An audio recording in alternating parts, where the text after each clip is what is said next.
किसी भी देश की विकास दर को जानना है तो उसकी जीडीपी ग्रोथ के आंकड़े देखने होते हैं और इस बार भारत की जीडीपी ग्रोथ के सामने आए आंकड़े निराश कर देने वाले हैं। आंकड़ों के मुताबिक देश की आर्थिक स्थिति ठीक नहीं है।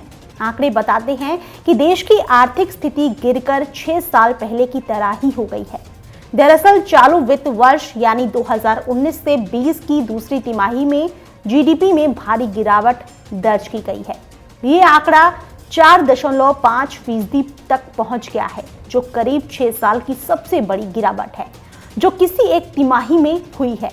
मार्च 2013 तिमाही में इससे पहले देश की जीडीपी दर इतनी नीचे थी। सबसे महत्वपूर्ण बात तो ये है कि देश की जीडीपी में लगातार 6 तिमाही से गिरावट दर्ज की जा रही है।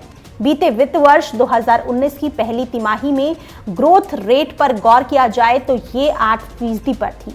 दूसरी तिमाही में फिर गिरावट आई और ये 7% हो गई। बीते वित्त वर्ष की तीसरी तिमाही में ये ग्रोथ 6.6% और चौथी तिमाही में 5.8% तक गिर गई और वित्त वर्ष 2020 की पहली तिमाही में इसे 5% दर्ज किया गया। इस तरह से लगातार गिरावट आती ही रही। इस गिरावट और जीडीपी के ताजा आंकड़े केंद्र सरकार के सर में दर्द ला देने वाले हैं। मोदी सरकार के लिए ये आंकड़े किसी बड़ी चुनौती की तरह हैं।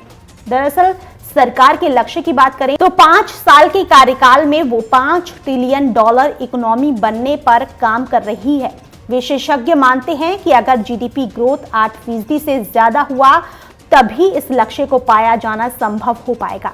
वैसे भी देखा जाए तो देश को आर्थिक सुस्ती से उबारने के लिए केंद्र सरकार ने बीते कुछ महीनों में कई अहम फैसले लिए हैं, जैसे सितंबर में कॉर्पोरेट टैक्स को 30% से कम करके 22% किए जाने की घोषणा करना, नए निवेशकों के लिए कई तरह के सहूलियत देना। इसके अलावा banking sector, housing sector, auto sector को आर्थिक सुस्ती से उबारने के लिए भी सरकार ने कई बड़ी घोषणा की, पर इन फैसलों का आर्थिक विकास दर पर वो असर नहीं दिखा जिसकी उम्मीद थी।